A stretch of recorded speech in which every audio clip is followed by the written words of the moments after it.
Welcome to Guide Guru. We hope this video helps. In this video, I will show how to close a Tesla Model 3 charging port. Press the button on the connector or gently push the port door until it clicks.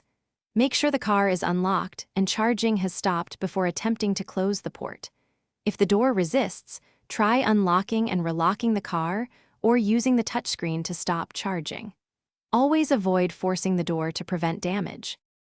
Start with the connector button method, pressing the button on the handle to release the latch and guide the door close gently. For manual nudges, push the door inward with even pressure until it clicks, avoiding sharp force. Use the center touchscreen to stop charging if the hardware methods fail, then try closing again.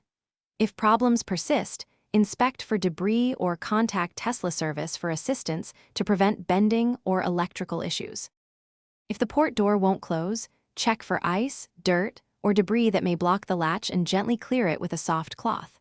Verify the charge state on the app or touchscreen and stop charging before reattempting to close the port. Listen for the latch click and avoid forcing closure to prevent damage. For persistent faults, a software reboot sometimes helps, and contact Tesla service if hardware inspection is needed.